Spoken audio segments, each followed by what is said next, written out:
Começa agora o Coisas da Vida desta quinta-feira, o programa semanal onde falamos da atualidade da região, do país e do mundo. Durante a próxima hora vamos trocar ideias e opiniões com três convidados, já habituais.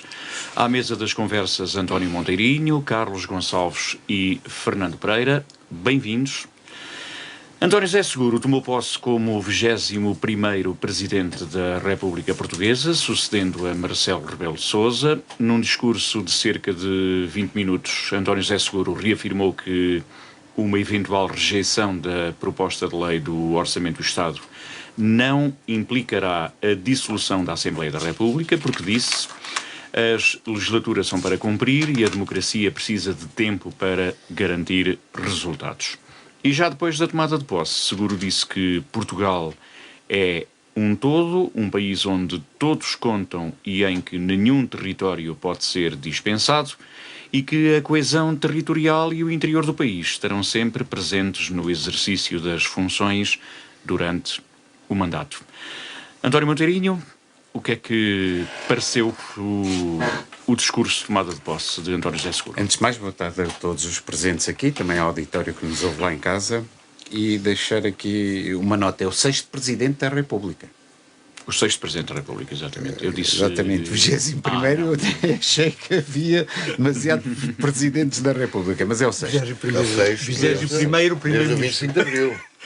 O 6º desde o 25 de Abril. Mas antes disso são Presidentes da República. Claro, sim, eu estou a falar Presidente da República, mas não houve desta muitos. Nova Constituição. Não houve muitos. Mas não era o 21º. Bom, vamos então ao que interessa. Eu gostei especialmente do discurso de António José Seguro. Encaixa perfeitamente naquilo que é a posição e a postura institucional que deve ter um Presidente da República, e também se adequa àquilo que é a personalidade de António José Seguro. Ele deixou um desígnio, digamos assim, que é a estabilidade política no nosso país como meta a atingir. E eu acho que isso é importante. Acho que os governos, quando são eleitos, devem governar durante o tempo para o qual são eleitos. Nós sabemos que não tem sido assim. Temos o 6º Presidente da República e acho que já vamos na 23ª legislatura, salvo erro, andará nesse número. Portanto, isso significa que António José Seguro colocou aí a tónica. Depois, há aqui uma questão que me parece muito importante. Tem uma legitimidade, e isto é importante frisar, legitimidade direta da eleição. O que lhe confere, para além dos números, confere-lhe uma postura e uma posição no nosso sistema político-constitucional muito importante. E depois, no seu discurso em si, teve duas dimensões que eu acho que são relevantes e que convém frisar. A primeira, a dimensão internacional. Falou no desmoronamento dos pilares da ordem internacional, nomeadamente como a conhecemos, nomeadamente no que diz respeito à Carta das Nações Unidas e ao direito internacional. E ele aqui contrapôs com o reforço daquilo que são as instituições organizacionais internacionais, que é importante reforçar, nomeadamente a questão da ONU, a questão da NATO, a questão da CPLP, a questão dos Estados Ibero-Americanos e da União Europeia. Portanto, esta dimensão estava patente naquilo que foi o discurso. E depois teve a dimensão nacional, e aqui é que ele realçou alguns dos aspectos que são importantes e que temos que estar atentos em relação àquilo que vai acontecendo. Falou sobre os problemas da economia, do emprego, da saúde, da habitação e na justiça. Estes são os problemas que nós conhecemos e que se verificam no nosso país. Desejou acabar com o frenesi eleitoral, esta questão da estabilidade política associada ao frenesi eleitoral, de constantemente estarmos a realizar eleições e as legislaturas não chegarem ao fim, a promoção da estabilidade política. E aqui há dois aspectos que me pareceram muito relevantes nesta questão da promoção da estabilidade política e democrática, que tem a ver o diálogo com os partidos políticos, em circunstâncias iguais, e também ao mesmo nível todos os partidos políticos eleitos na Assembleia da República. O que me parece importante, não dando destaque a nenhum partido político, mas dando a todos aqueles que fazem parte da Assembleia da República.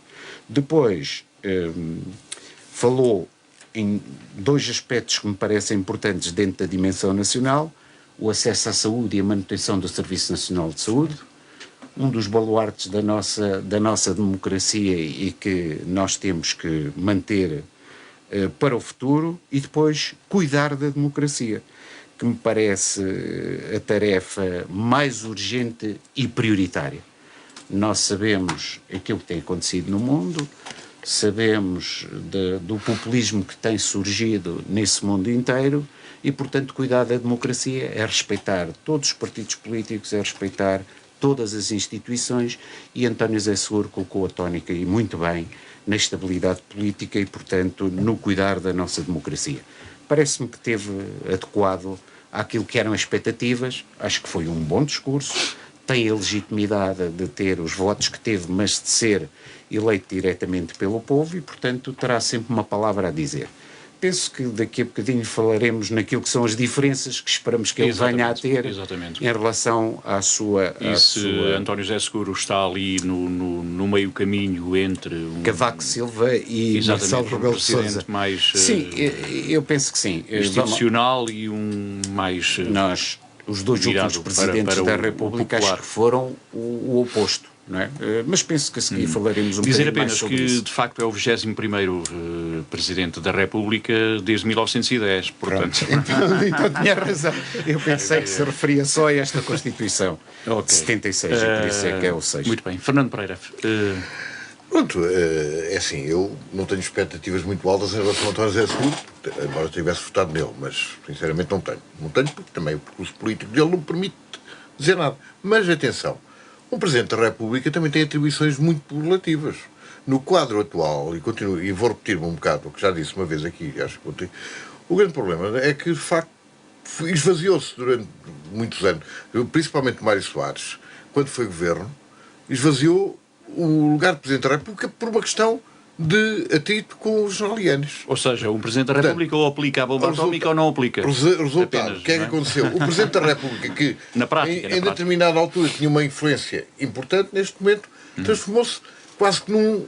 Não é bem, felizmente não é bem, num monarca apenas, não é ainda, mesmo? Ainda que tenha o poder de... Não, o único poder que tem é dissolver a Assembleia. Exagerei um pouco, mas o Presidente da República tem o poder de veto.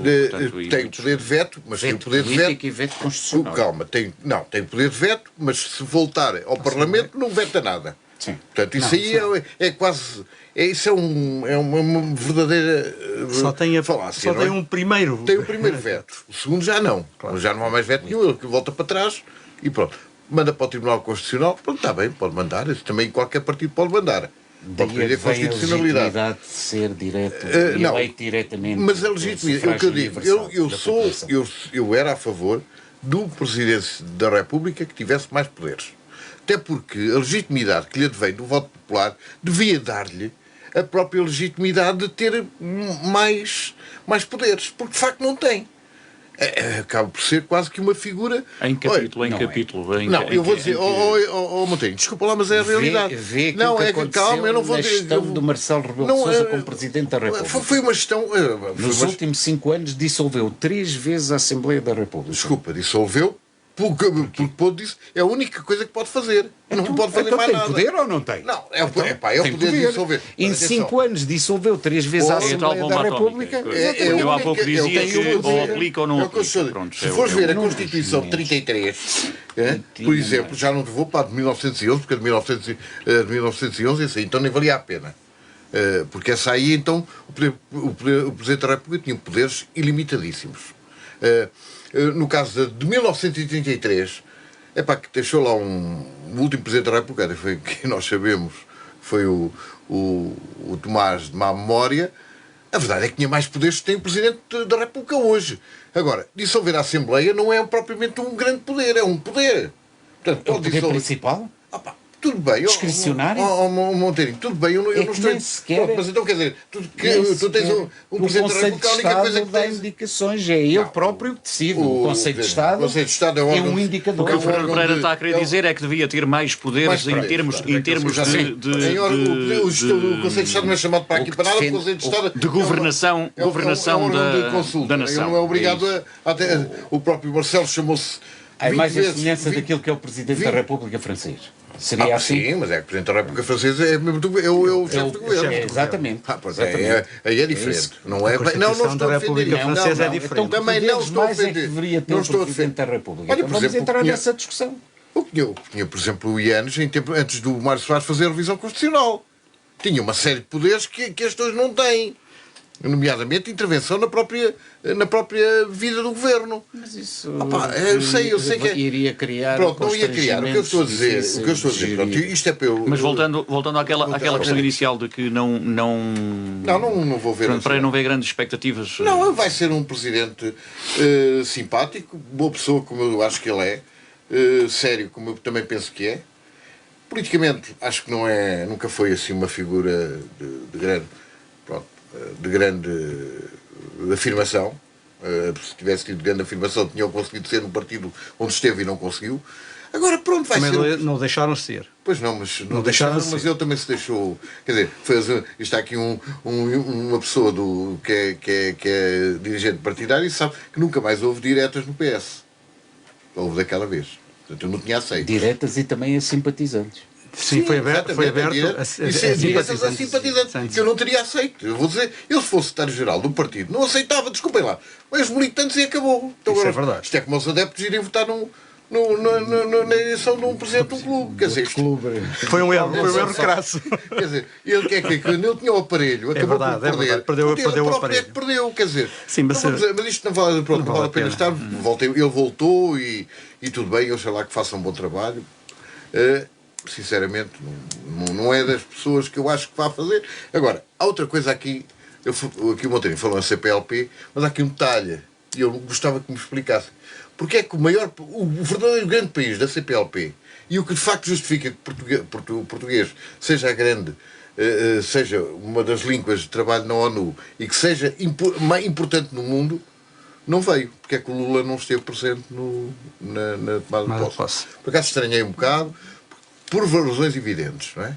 Porque acho que o Lula tinha dado à cerimónia outro valor. Uma relevância que ela ficou um bocado doméstica. Quer dizer, aqui o espanhol... Não. Então, o espanhol, o angolano, o moçambicano... Ainda que a explicação do Lula foi que estava a receber também um chefe de Estado.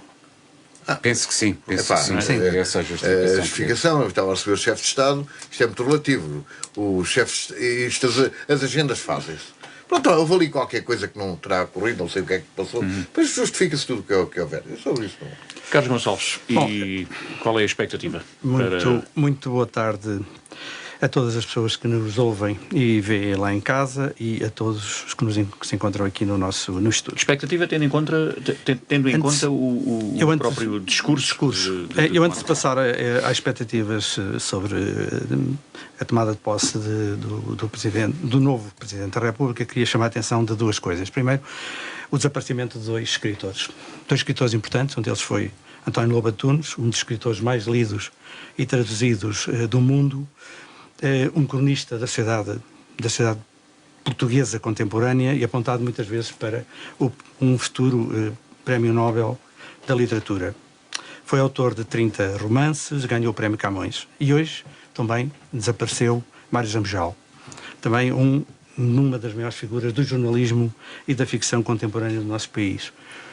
Ganhou o Prémio Gazeta do Clube de Jornalistas e, de facto, como sabem, foi um importante jornalista da nossa praça e que, de facto, também desapareceu hoje. Não queria deixar de chamar a atenção para, de facto, o desaparecimento destas figuras da nossa cultura. E então passar àquilo que, neste momento, foi a tua pergunta, Carlos. Vamos lá ver, as expectativas, quando se muda, quando nós mudamos de presidente ou mudamos de governo, nós temos sempre expectativas altas e quero ter expectativas altas com o novo Presidente da República. Eu penso que ele começou, o discurso que o Monteirinho enalteceu, não parece que tenha sido um discurso muito agregador. Não o vejo como tal. Vejo que, de facto, ele falou naqueles pontos todos que o Monteirinho disse. Penso que esta questão de ser um presidente de Portugal inteiro é importante, mas temos também que ser um presidente do Portugal interior. E quero também dizer que ele não pode esquecer-se das origens que efetivamente tem. E lembrar-se que, de facto, existe um Portugal interior. Mas ele falou nisso já. Ele falou, e o que eu quero dizer é que ele não se esqueça que, de facto, sempre na agenda tem que haver esta coesão territorial, porque nós esquecemos muito disso. E os exemplos são enormes. É só olharmos para aquilo que se passa, por exemplo, na linha da Beira Baixa. É um exemplo. Se fosse a linha do Norte, tenho a certeza absoluta que numa semana o problema estava resolvido. E neste momento, provavelmente nem daqui por meio ano nós temos aquele problema resolvido. E é extremamente grave aquilo que aconteceu. E, portanto, é este tipo de circunstâncias que eu acho que o Presidente da República tem que olhar. Depois, uma outra coisa. É evidente que vai haver aqui uma grande diferença entre aquilo que nós vamos olhar para aquilo que se passou com Marcelo e aquilo que efetivamente se vai passar agora. Esta ligação que Marcelo tinha como Presidente dos Afetos não quer dizer que o António José Seguro a perca, mas que vai ser completamente diferente, vai. E, portanto, vai andar ali no meio caminho. No meio caminho entre uma situação, entre aquilo que... No meio caminho estamos a comparar entre Cavaco e Marcelo. E depois outra coisa, quer dizer... Ele de facto tem uma legitimidade acrescida. Ele foi eleito por o maior número de portugueses que algum dia elegeu um político no nosso país. E, portanto, tem uma legitimidade acrescida. E essa legitimidade veio do voto. É importante aquilo que disse Monteirinho. A legitimidade veio do voto. Ele também tem legitimidade para poder... dizer ao país e dizer aos nossos governantes que, de facto, temos que criar pontes, temos que criar ligações. Não é?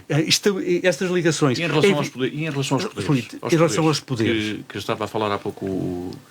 Eu continuo a dizer que eu acho que os poderes que tem o Presidente são os poderes que deve ter. E acho que não devemos andar aqui a criar mais entropias naquilo que é a nossa Constituição. Chegam estes poderes. Agora, é evidente que eu não gostei só de uma coisa do discurso e vou dizê-la. É o frenesim. Quando ele falou no frenesim, ele não pode controlar o frenesim eleitoral. Não o consegue controlar. Por uma razão muito simples. Porque, de facto, quem controla o frenesim eleitoral são os partidos. E os partidos, ele pode querer que, de facto, o governo possa vir a governar por duodécimos, tendo em conta que o orçamento pode não ser aprovado, mas pode, efetivamente, este governo não querer que seja governado, que venha a governar por duodécimos. E aí, meu amigo, ponho o meu lugar à disposição, faça favor, nós temos que ter eleições. Mas ainda há um pormenor que é importante salientar, que só foi experimentado uma vez no nosso regime democrático desde 76. Que é o governo de iniciativa presidencial. Não pode. Pode não. Não, pode sim, senhor. Desculpa lá. Não. Neste momento não foi por isso que ele acabou de falar. Não, Monteirinho, neste momento não pode. Não pode. Neste momento não pode. Os partidos são sempre obrigados Não, Monteirinho, neste momento... Não pode convidar não pode convidar a figura do PSD para governar. Pode sim, senhora. Pode não. Estás enganado. Mas é preciso que o PSD queira. O Partido Socialista queira. Isso é outra coisa. Na altura em que o Marcelo Rebelo de Sousa falou-se na demissão do Primeiro-Ministro, falou-se na substituição do Primeiro-Ministro pelo Governador do Banco de Portugal. Do ex-Governador do Banco de Portugal. Não, mas podia ter... Eu não sei se depois falaremos sobre a ligação sobre as diferenças entre Marcelo... Podemos ir não era de iniciativa presidencial, era uma proposta... do partido que tinha... Mas ao contrário, é isso que eu estou a dizer, ao contrário do que existia no tempo do IEN, ou ele podia nomear alguém para ser primeiro-ministro. Foi a primeira mulher. Foi a mulher e foi o Mota Pinto, por exemplo. E quem diz que Seguro está posicionado ali no tal meio caminho entre Cavaco e Marcelo, está correto? Está, eu acho que sim, que está posicioná-lo aí exatamente. Eu penso. E é um bom sinal ou não? Para o mandato? Não, eu acho que sim, que é um bom sinal, mas eu acho que nós também temos que olhar para aquilo que se passou nestes 10 anos. É que a década de Marcelo teve uma pandemia, 2 guerras, a guerra na Ucrânia e a guerra no Médio Oriente, teve catástrofes, os incêndios, a tempestade que agora assolou o nosso país, 2 primeiros-ministros, um deles que saiu, que não sabe muito bem que foi um suicídio político, mas isso é outra questão. E depois, saiu-se bem, Marcelo? Eu acho que sim, tendo em conta aquilo que ele sempre vinha a dizer. Se falarmos no exemplo sobre aquilo que se passou com António Costa, na sua maioria, ou seja, no fundo foi uma maioria que acabou ao final de um ano, ele pura e simplesmente tinha dito antes, é que se de facto António Costa for embora, o governo cai. E, portanto, mas ele não se foi embora. Vamos lá. Podemos discutir isso ao pormenor daquilo que foi. Não, é um pormenor, na altura. Ponteirinho, não pode, não vale a pena. Está bem. Porque eu defendi aqui uma tese que, por sinal, na altura tudo me caiu em cima e já houve muitos que vieram dizer que parece que o Parlamento. O interveniente privilegiado estava na Assembleia da República. Se posso dizer que fui uma vítima daquilo que foi a decisão do Marcelo. É verdade, foste. Foi uma vítima. Evidente. Mas pronto, a vítima, quem está na política sabe perfeitamente que isto pode durar muito pouco. Claro, isso. Poder é efêmero. A questão essencial da admissão do António Costa foi aquele parágrafo em que também estava a ser investigado da Procuradora-Geral da República. Isso já entra no campo da especulação. Se tu me disseres que foi o Marcelo que aconselhou a escrever aquilo. Não. Foi um acordo entre o Marcelo e o António Costa. Isso acho que é um exagero. Para acabar. E também, por outro lado, aquilo que nós chamamos o Presidente dos Afetos, encontrou, quando chegou à Presidência da República, um país furioso, chateado, passo a expressão, aborrecido com aquilo que se passava anteriormente, com os cortes, com a depressão, com o problema da Troika, que de facto assolou o nosso país, e portanto ele encontrou um país desta forma, numa recessão económica enorme, e que, mas também, a partir desse momento, ele foi o garante de 4 anos de governação de António Costa, na chamada geringonça, e portanto ele conseguiu garantir que efetivamente houvesse 4 anos de Mas o início foi ainda o anterior Presidente da República, Cavaco Silva. Ainda foi com Cavaco Silva. E portanto foi de facto nas crises políticas que ele se tornou mais controverso e menos consensual, de certa forma. Mas de qualquer das maneiras, esta questão de às vezes estar a bem com Deus e com o diabo não vai dar mau resultado. E só espero que, efetivamente, António José Seguro, que a sua legitimidade o leve a estar sempre bem com Deus. E, portanto, deixemos o diabo de parte. O Carlos Gonçalves deixou aqui meia dúzia de exemplos daquilo que aconteceu nos mandatos de Marcelo, mas Fernando Pereira, António José Seguro apanha já em cima da mesa com esta questão da lei laboral, da reforma laboral. Eu não sei muito bem o que é que ele sequer pensa disso. Eu aliás, falou-se disso. Eu continuo a pensar que a lei laboral não é necessária. Pontualmente, agora aquilo que o Governo quer fazer é verdadeiramente atentatório para os trabalhadores.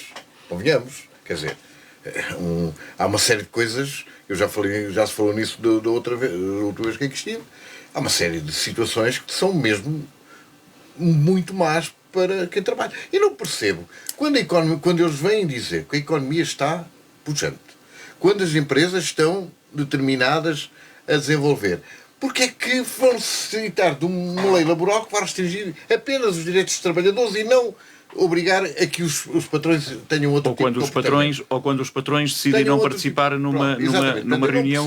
Agora, em relação à lei laboral, portanto, o papel do Presidente da República... Eu falei nisto porque a esta hora deve estar a decorrer a primeira reunião.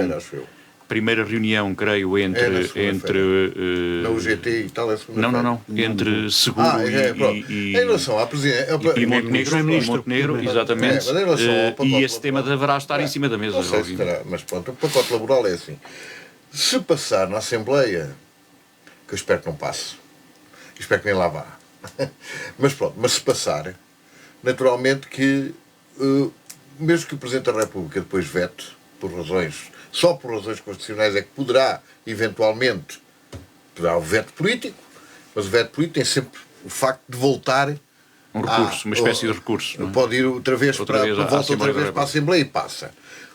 Coisa que não acontecia na Constituição de 76. Também é preciso salvar isso. Na Constituição, a Constituição de 76 é que nós temos, mas que foi alterado. Portanto, isto para dizer o quê? Que, agora, se de facto houver inconstitucionalidade, o papel do Presidente da República é pedir a constitucionalidade da lei. Se for declarado inconstitucional, melhor. Terá que ser revogado. Aí não há hipótese.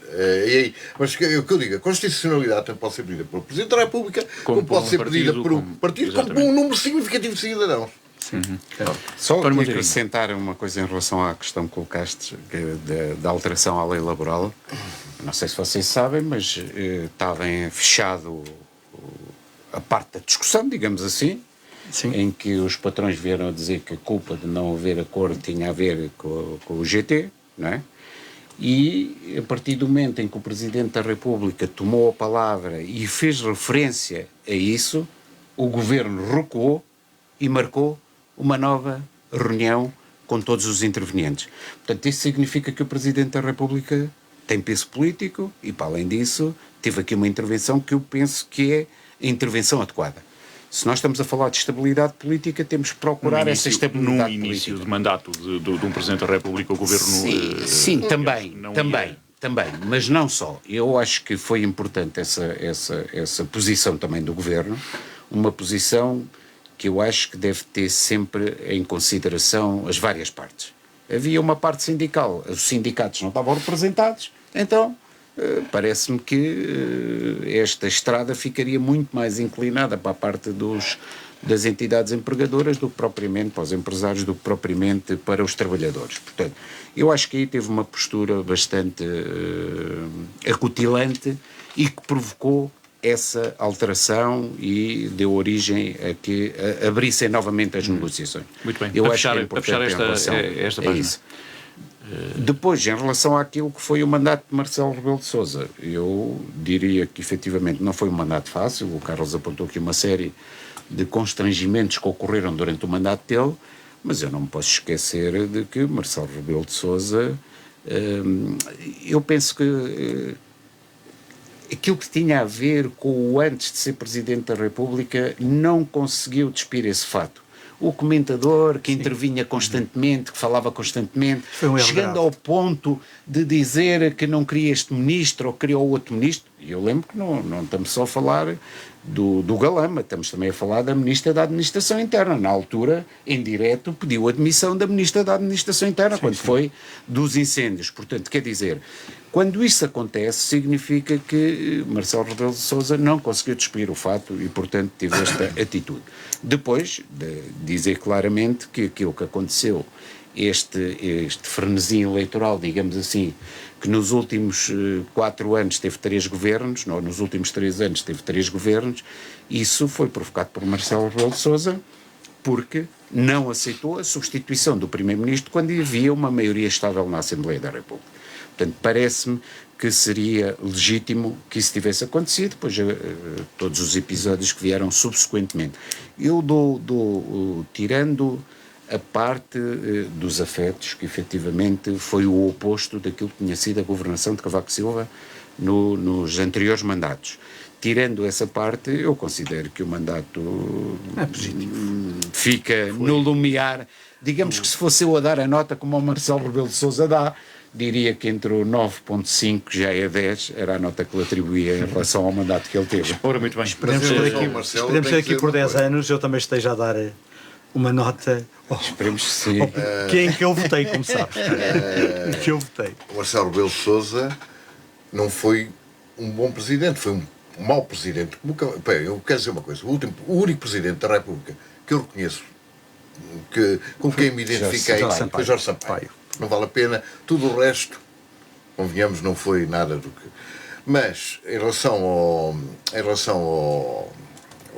Marcelo Rebelo de Sousa, eu conheço o percurso do Marcelo Rebelo de Sousa há 50 anos. Não me surpreendeu em nada, rigorosamente nada. Eu toda a vida foi isto. Toda a vida foi de moscambilhas, de pequenas coisas. Ele não falava de cor. Ele falava sempre não estou a dizer que falava de cor. Ele falava sempre. Ele falava sempre com outros objetivos. Por acaso estou curioso ele ter dito que agora vai se remeter ao silêncio. Não acredito.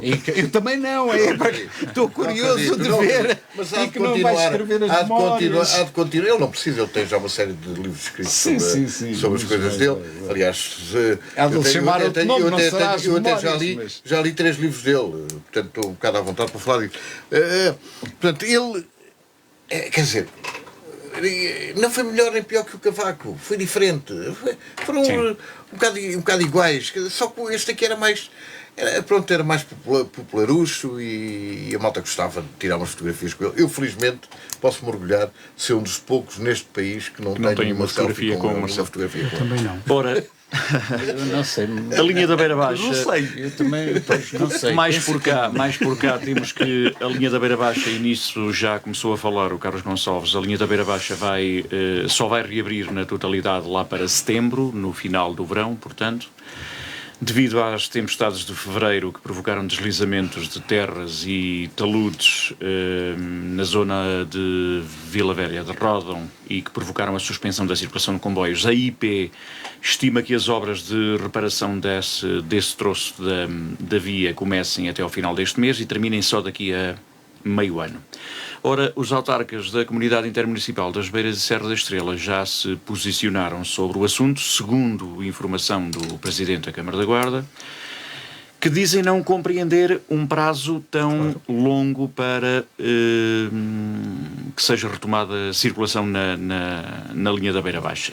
Posso dizer alguma coisa? Bom, eu se cumprissem esse prazo já me dava minimamente satisfeito, porque aquilo que acontece, e nós sabemos aquilo que tem acontecido, quando se tratam dessas infraestruturas, prometem 1 ano e são 3 ou 4 anos, portanto, se forem 6 meses, diria que ficaria minimamente satisfeito.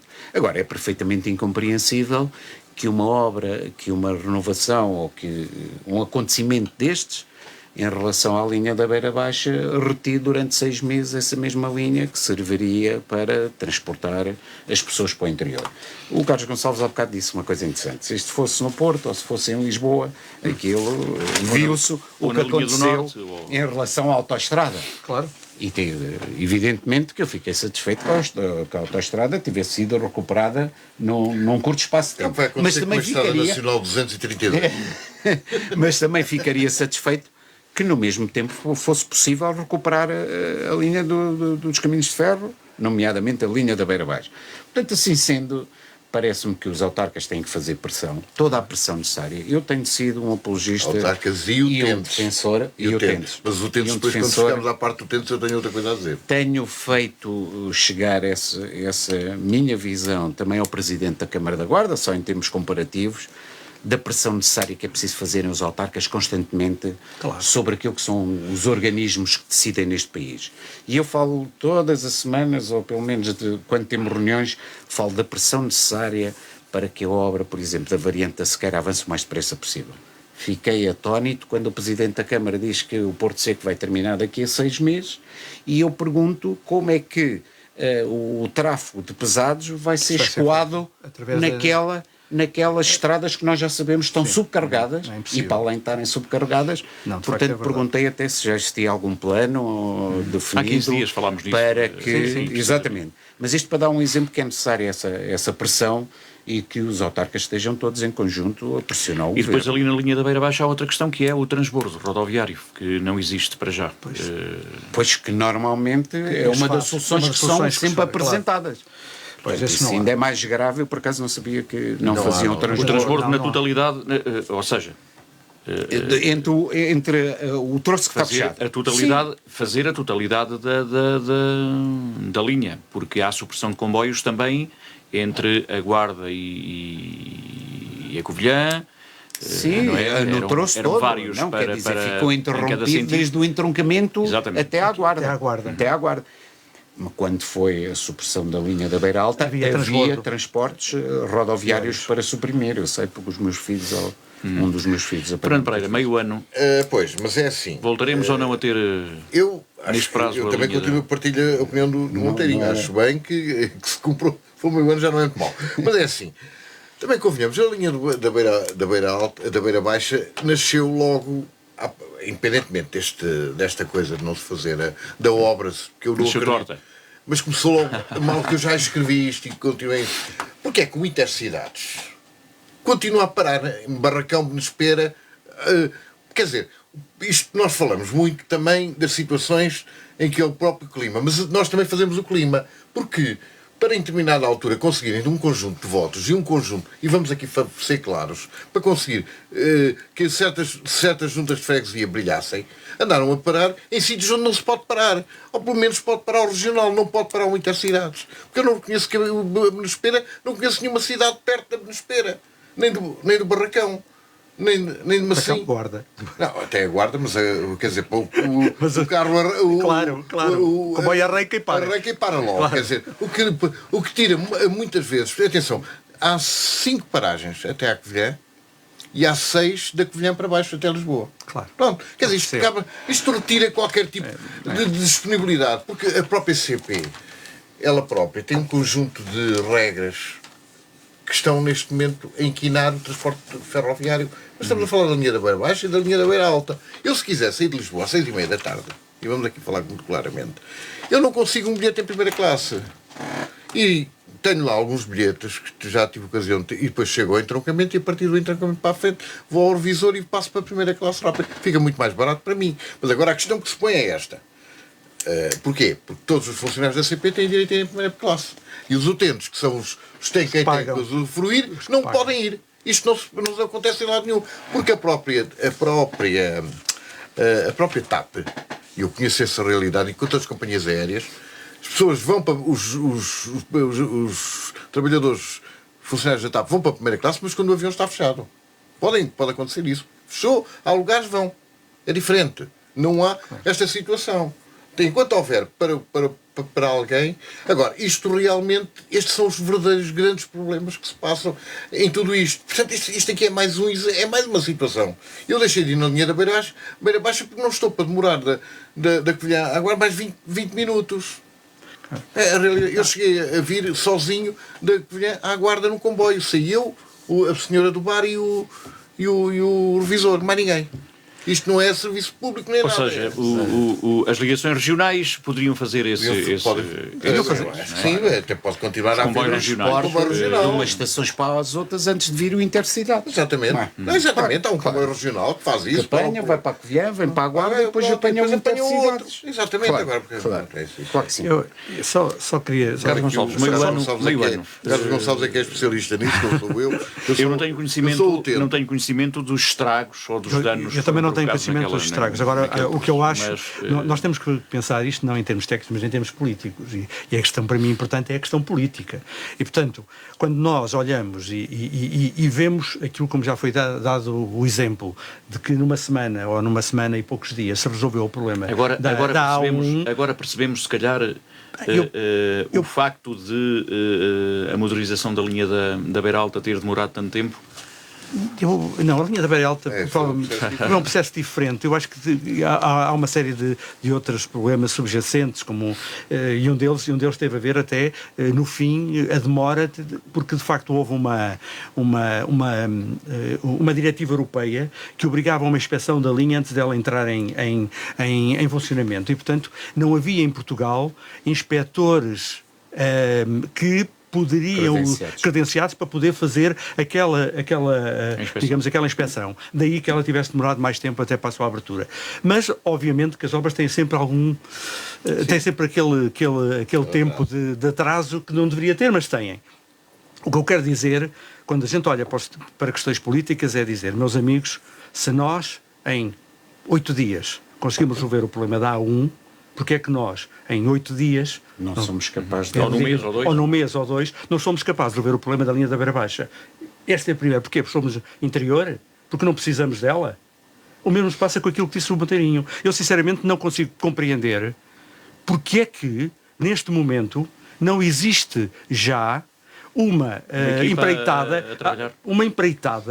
para se resolver o problema da variante da Sequeira. E que as obras Sequeira. só comecem até ao final do mês. Isto é uma coisa perfeitamente inacreditável. Porque a zona da estação, neste momento, é impossível. Aquilo que eu já começo a chamar, que é o downtown da Guarda, não é?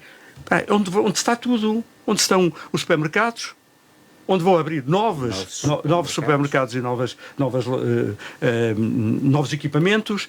E o que é que temos? Temos um Porto Seco, em que o transporte de grande porte e pesados vai passar pela Avenida São Miguel. Como? Digam-me. Em que circunstâncias é que eles vão passar ali? De que forma é que eles vão andar naquela zona da Sequeira e do bairro da Chão de Fátima? Eu gostava de que alguém me explicasse porque é que até à data ainda não existe a empreitada. Porquê? Porque devia uma situação e a outra... A responsabilidade da IP também, não é? Deviam de andar paralelamente. Eu não sei de quem é a responsabilidade. Uma coisa eu sei. A responsabilidade política... O acordo foi feito entre a autarquia e as infraestruturas de Portugal. Já em 2017 tinha sido feito esse acordo. Houve uma alteração de projeto, segundo eu sei, de 2 para 4 vias. Acho muito bem que seja feito, mas a alteração de projeto levou a que neste momento ainda não tenhamos sequer... Projeto. Não temos projeto? Então onde está? De que forma? É que o problema é este. É que neste momento, se nós começarmos a pensar de que vamos ter mais um fluxo de pesados na Avenida São Miguel, tendo em conta a avenida tal e qual como ela está em termos estruturais. Como sabem, aquilo está uma desgraça, uma lástima.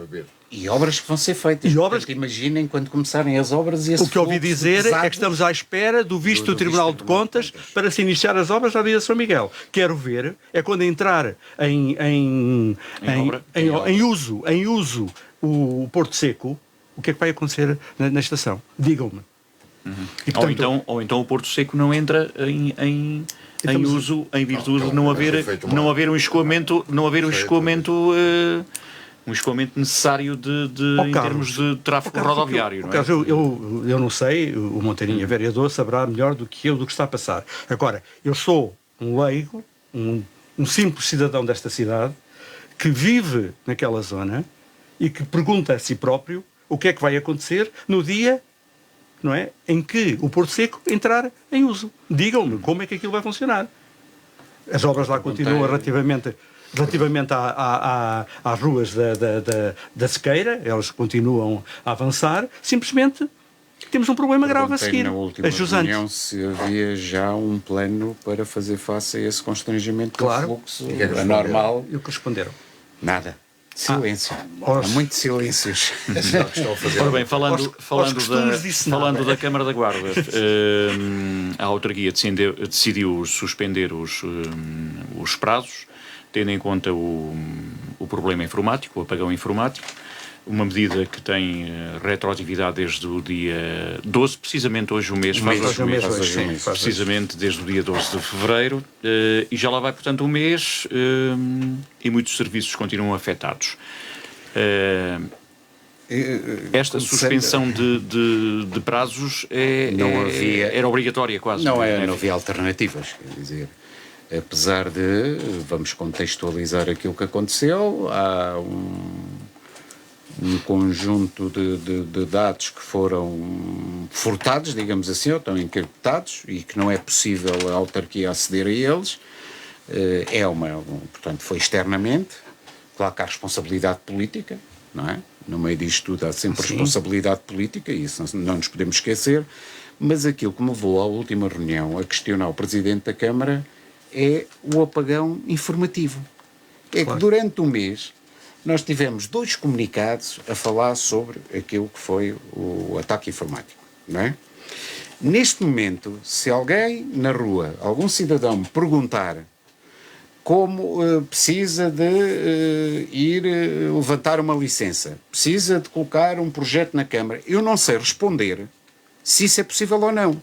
Compete à Câmara Municipal, constantemente, periodicamente, informarem os guardenses daquilo que se está a passar. Quais são os serviços que já estão em funcionamento, quais são os serviços que têm constrangimentos e quais são esses constrangimentos e quais são os serviços que não estão a funcionar. Os balcões de atendimento estão a funcionar. Os balcões de atendimento estão a funcionar.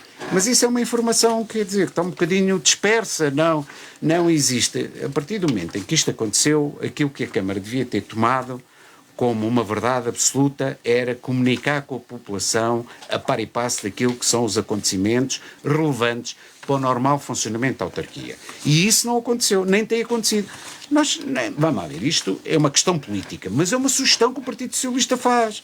E tem que haver da parte do Executivo, do poder político, resposta para estas dúvidas. Porque qualquer cidadão, neste momento, perde o seu tempo a ir à autarquia, a perguntar se pode fazer isto ou aquilo, e evitava se tivesse informado sobre aquilo que se pode fazer ou não. Fernando Pereira, esta era uma questão mais ou menos...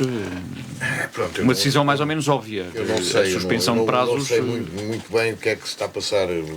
Nem sei se terão sido russos, não. Não se sabe. É que neste momento vejo aí a distribuírem para tanto sítio que não sei. Não se sabe, é uma informação que não tive acesso. Porque eu não sei muito bem o que é que se passa, portanto não vou falar a suspensão de prazo era uma questão obrigatória, não é? Eu penso que sim. O cidadão... Quando há um problema informático em todo lado, até num simples supermercado, não é? Isso não pode acontecer. Carlos, o que eu acho é que a mim custa-me ouvir... Esta questão da falta de informação... A mim custa-me ouvir... Concordo com o Monteirinho. Claro, concordo com o Monteirinho. Tem que haver informação aos ministros sobre aquilo que se passa. E acho que devia haver uma informação de tal forma que os ministros não soubessem dia a dia aquilo que está a passar. Coisa que não há. E, portanto, eu às vezes... Eu fico... às vezes... passo... e vou usar a palavra pasmado com aquilo que eu sou o Sr. Presidente da Câmara. É que fica extremamente aborrecido porque a oposição faz perguntas, porque a oposição critica, mas a oposição está ou não está para criticar e para fazer outra coisa. Sugerir, pôr as questões para que efetivamente haja da parte do município uma capacidade maior para resolver os problemas dos municípios. É para isso que ele lá está. Agora, ficar aborrecido porque os vereadores da oposição criticam. Então estão lá para fazer o quê? Mas o Sr. Presidente da Câmara não pode ser criticado? Qual é o problema? O Sr. Presidente da Câmara tem que ser criticado por aquilo que faz e por aquilo que não faz.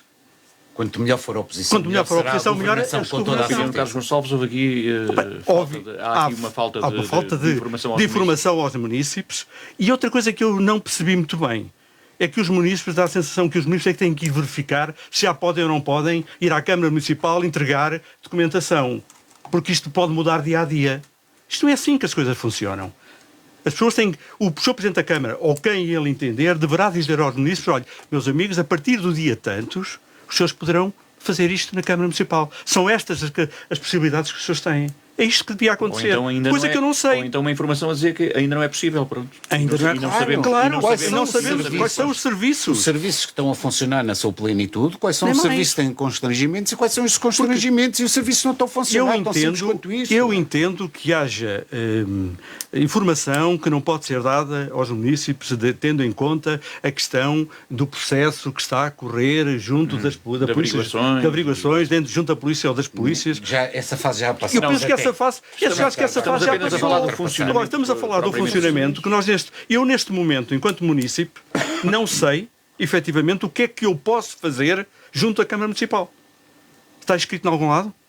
Isso é uma coisa que sabemos. Não está. Não é está. uma coisa que sabemos. Recebemos, continuamos a receber as faturas para pagar. Isso sim. Do IMI, da água, isso, está tudo em dia. Está tudo, e isto, por visto, está a correr bem. Isto continua a correr bem. Portanto, é esta questão, e portanto há questões políticas que têm que ser chamadas à atenção, e o Sr. Presidente da Câmara não pode ficar tão aborrecido com a oposição ou até com os munícipes, porque lhe fazem perguntas, porque efetivamente não sabem aquilo que está a passar. A questão do site...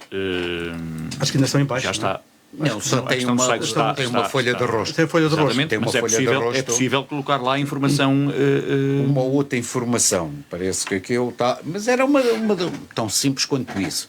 Se está o site a funcionar, quais são os serviços que estão a funcionar no site e quais é que não estão, porque é preciso andar a ver, este está, este não está, o outro deixa de estar, quer dizer, se calhar, houve um apagão de informação. Se calhar, quando mandam a fatura da água, poderiam mandar um A4 a dizer ou um A3, a dizer quais são os serviços que estão a funcionar, mas aquilo tem tido uma dinâmica muito grande e, portanto, eu aí sou da opinião que a informação devia fluir diariamente, 40 em 48 horas, é evidente, informar o que é que se está a passar e quais são os serviços que estão a andar.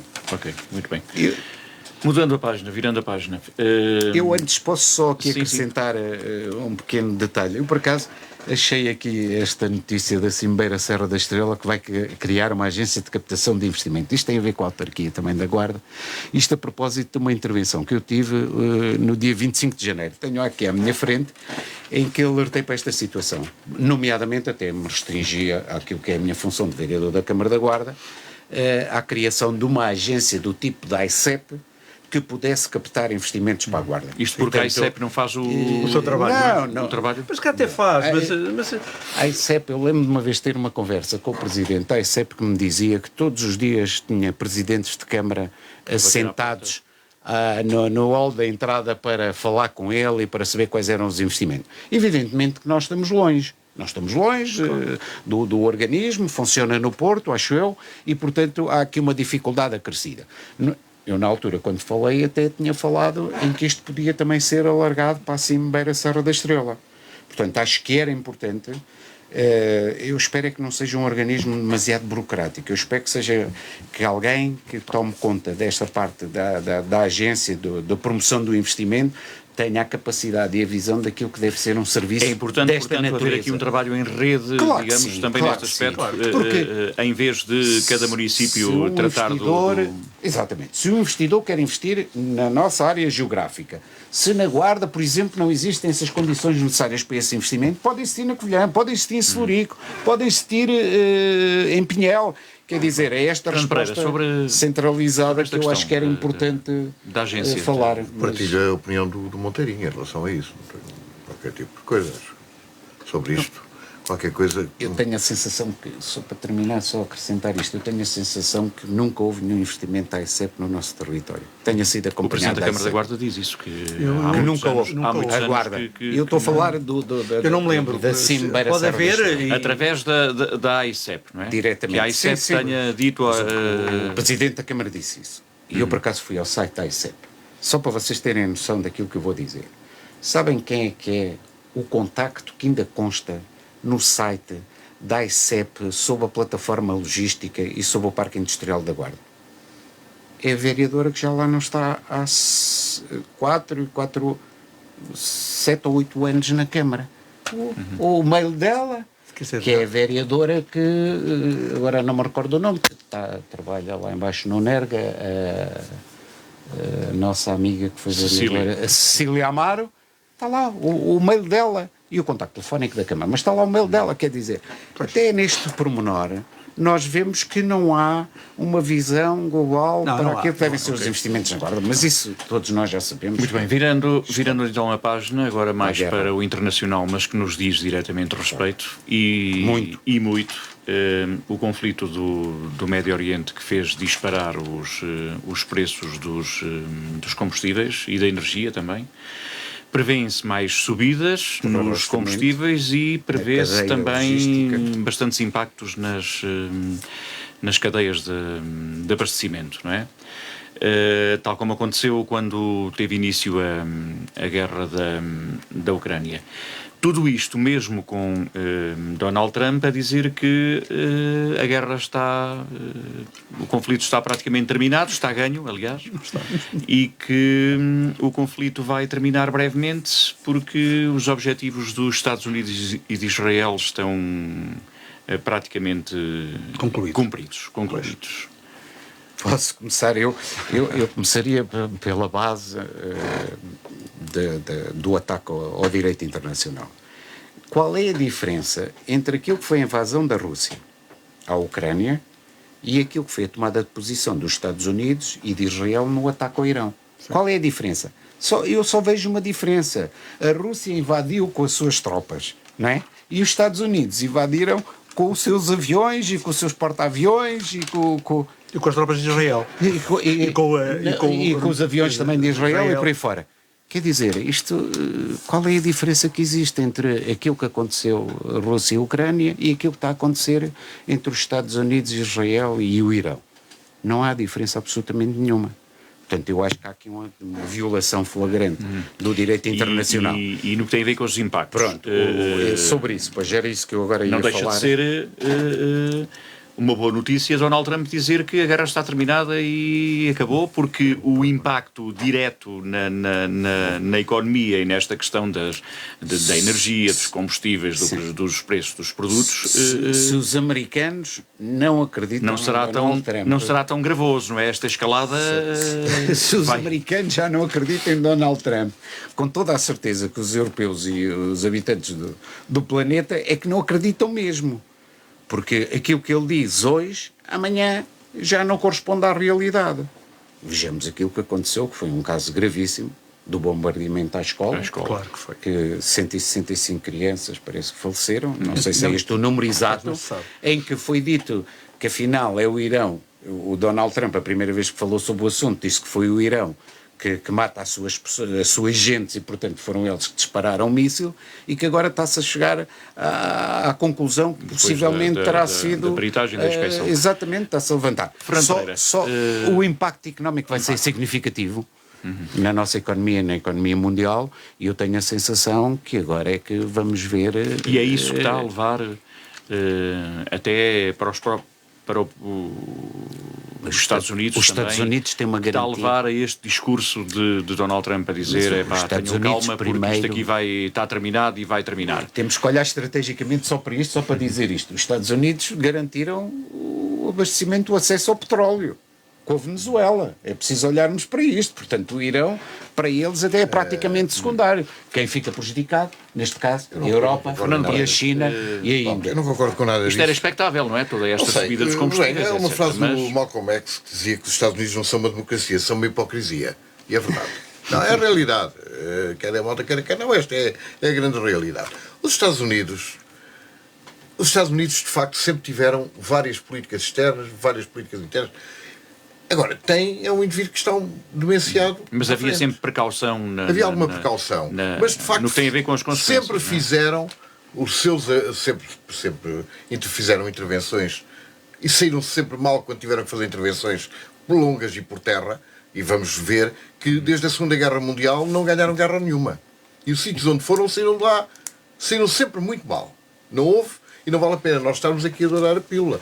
Desde a Segunda Guerra Mundial, desde os Vietnãs aos Afeganistão, o Iraque, e no Irão vamos ver se vai lá alguém por terra, que eu tenho muitas dúvidas. Se forem por terra, tenho quase a certeza absoluta que a realidade vai ser a mesma e que os Estados Unidos, que estão numa fase até de composição do seu internamente, estão com problemas muito grandes. Este é um problema interno dos Estados Unidos. É para resolver problemas internos que os Estados Unidos têm. Porque a indústria de armamento precisava de vender, eles têm problemas internos gravíssimos e precisam realmente têm que arranjar o seu inimigo principal. E a verdade é que tudo o que eles têm dito tem sido mentiras sobre mentiras. E os Estados Unidos não estava à espera que o Estreito de Hormuz fosse assim uma questão complicada? Eu não sei se não estava. Quer dizer, quando uma pessoa vai para uma guerra ou quando está numa guerra tem que saber tudo. Tem que estudar tudo. Quer dizer, isto não é leviano, não é uma situação leviana. Agora, os Estados Unidos puseram-se, a Europa, mais uma vez, subserviente. Felizmente que aqui ao lado Pedro Sanches teve algum bom senso e disse, não põe cá os pezinhos. E muito bem. Por acaso, uma fulana de extrema-direita italiana disse exatamente o mesmo. Aqui também não há cá. E os outros, também muitos deles não têm lá bases nenhumas, não têm nem importância. Têm, mas disseram que sim. Pronto, vamos embora, tal, porque eles estão a fazer uma coisa nuclear. Não acredito que o Irão tenha argumento nuclear para o que é que seja. Quer dizer, isto é pura e simplesmente, pronto, estamos a viver uma verdadeira falácia de quais vamos tirar. Eu jogava que os meus filhos ou os meus netos já não fossem apanhar com isto, mas a realidade é que o futuro disto vai ser muito complicado.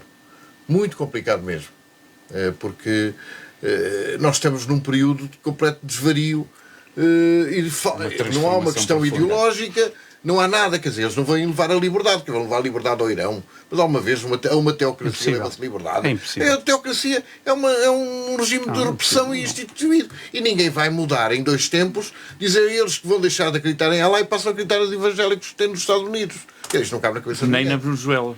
A questão da Venezuela é uma questão diferente. A questão da Venezuela foi um golpe de Estado interno.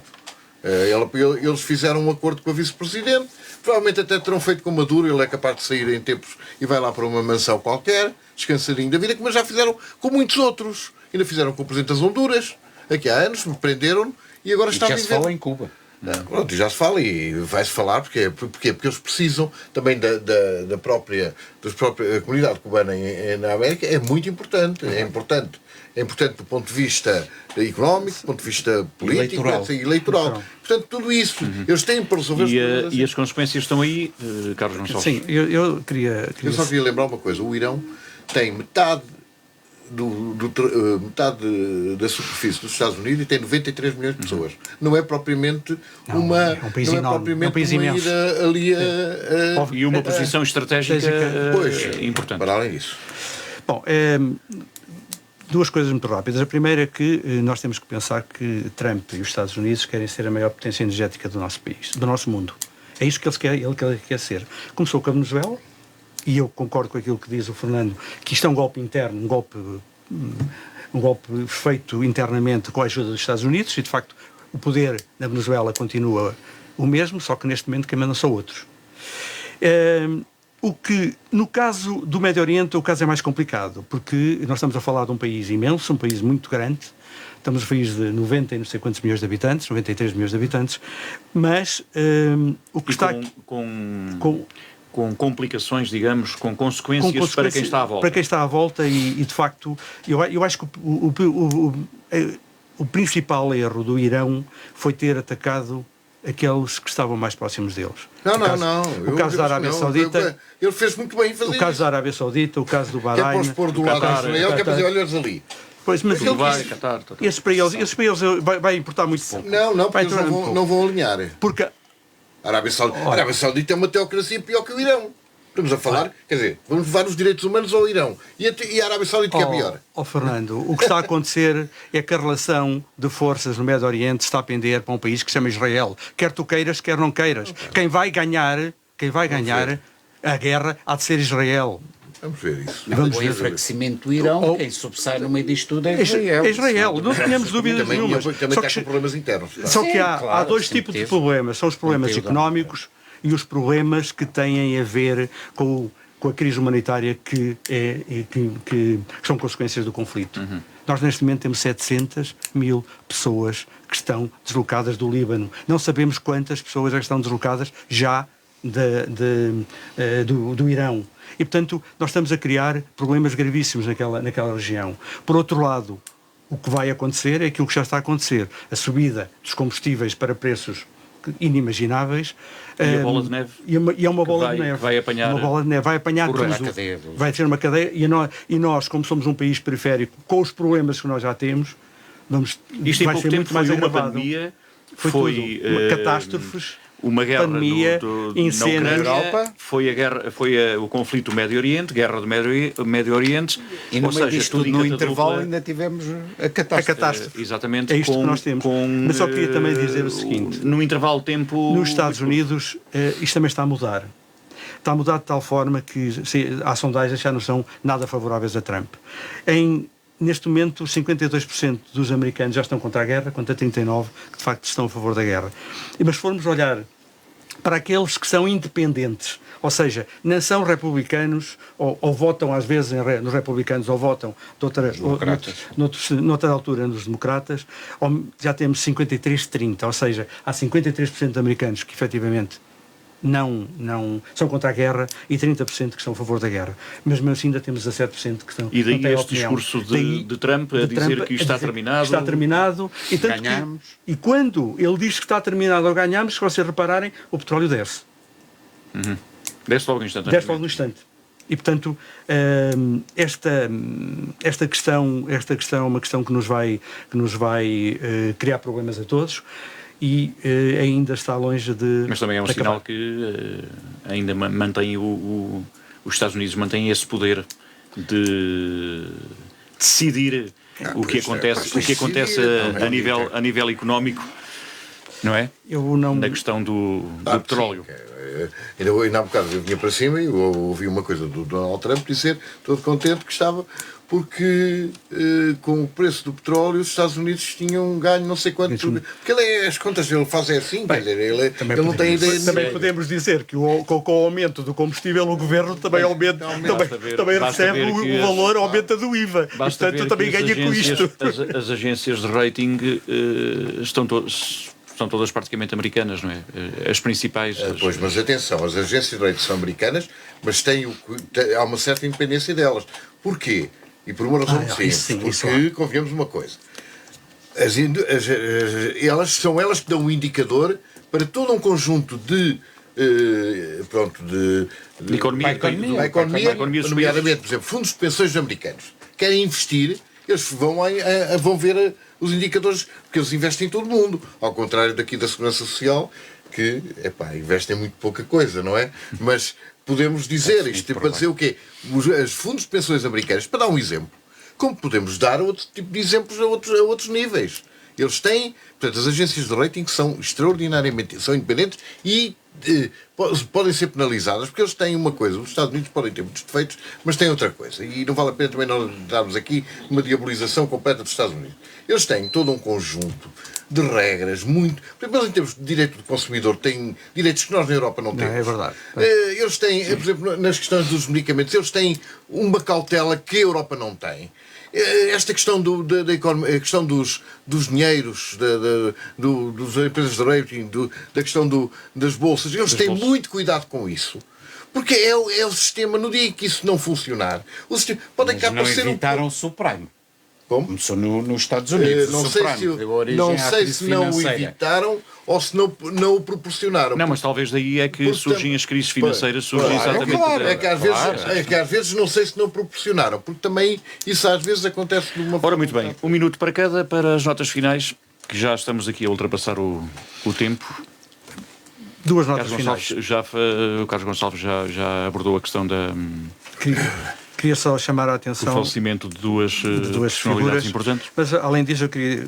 No Expresso da última sexta-feira, soube-se que o Governo quer fundir 13 centros de emprego e eliminar 58 cargos de chefia. A Guarda e a Covilhã serão fundidas, segundo nos consta da proposta que o Governo tem para apresentar, mas, de facto, as realidades são completamente diferentes. A realidade entre a realidade do Distrito da Guarda, neste caso, da área de abrangência do Centro de Emprego e Formação Profissional da Guarda, é completamente diferente daquilo que é a realidade da Covilhã, Fundão e Belmonte. E, portanto, eu concordo com aquilo que, de facto, o Partido Socialista fez, no sentido de questionar o Governo para saber quais são os fundamentos técnicos e estratégicos que poderão levar a fusão e o que é que engloba essa fusão. E, por outro lado, eu só vejo uma razão para isto, que são fundamentos economicistas. Não vejo outra. Porque, de facto, aquilo que, no fundo, é apanágio quando se faz este tipo de agregações é diminuir o número de cargos, é diminuir o número de chefias e é diminuir o número de postos. É isto que acontece. Pode ser apenas uma fusão de chefias, pode ser uma fusão mais de cargos mais técnicos. Obviamente que será para diminuir o número de cargos de chefia do Instituto de Emprego e Formação Profissional. Depois, por outro lado, também dizer que a Guarda neste momento, da Guarda tem uma área de influência de 12 conselhos e Covilhã tem uma área de influência de 3 conselhos. E, portanto, chamar a atenção que também tem uma vertente muito maior em termos da formação à Guarda do que tem propriamente a Covilhã. Mas isto eu deixo para ver o que é que efetivamente o futuro nos vai dar, mas parece-me que é um erro estratégico por parte do Governo fazer aquilo que efetivamente vai fazer em termos do Fernando Pereira, notas finais também, rapidamente. A morte do António Lobo Antunes, eu gostei de alguns livros dele, nomeadamente os primeiros, gostava de ler as crónicas dele, depois passei a não gostar praticamente, embora para mim o melhor livro dele é de facto As Naus, e tive o cuidado de tentar ler uma grande parte da obra. E cheguei a certa altura, aconteceu-me aquilo que não é muito frequente acontecer, mas houve 2 ou 3 livros que eu não consegui acabar. No caso do Zambojal, que eu conhecia pessoalmente, não era das minhas relações, mas conhecemos que ele era um indivíduo que, da noite de Lisboa, e uma altura que eu conhecia um bocado disso, era um indivíduo com um humor, e era uma boa pessoa. Ainda por cima foi um jornalista que foi diretor de uma série de jornais de referência neste país. O 7,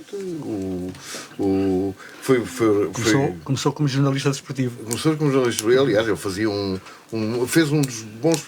Comparar o programa dele com este shoulder que hoje se faz na verdade. É uma coisa. É como comparar. Não tem comparação. António Monteirinho. Eu associo-me aqui às palavras de ambos os meus colegas comentadores sobre o desaparecimento de António Lobo Antunes e Mário Zambojal.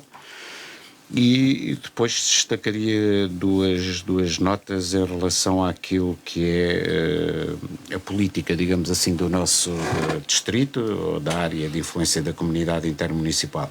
Esta questão que já tinha falado sobre a agência de captação, a criação de uma agência de captação de investimento para a área da abrangência da cima Beira Serra da Estrela, acho que é importante que isso aconteça. Vou fazer um parênteses ao Conteirinho. É que o uso... essa agência vai ter atenção à existência dos parques industriais de cada um dos concelhos, o que é para mim extremamente importante se nós conseguirmos essas sinergias entre os concelhos. Era aquilo que eu falava quando o investidor quer investir na nossa área territorial e vem à Guarda e a Guarda por algum motivo não consegue dar resposta, mas que possa ir acima. Terminar. E temos isto. Por fim, rapidamente. Não posso deixar de destacar as palavras que o Presidente da Câmara referiu em relação à oposição na questão da informação do apagão informático. Quer dizer, quando o Presidente da Câmara, sob sugestão dos vereadores da oposição, criticaram a postura que tem sido a comunicação da Câmara referente a este acontecimento, a este evento, só posso lamentar que o Presidente da Câmara considere que nós estamos a dizer mal da cidade e contra a cidade. Antes, pelo contrário, nós estamos a exigir qualificação àqueles que nos governam na Guarda. Muito bem, e sobre António Lobo Antunes e Mário Zambojal, dizer apenas que é importante também que eram 2 bons benfiquistas. Fica por aqui o Coisas da Vida desta quinta-feira. Foi com António Monteirinho, Carlos Gonçalves e Fernando Pereira. Marcamos encontro para 2 a 8 dias.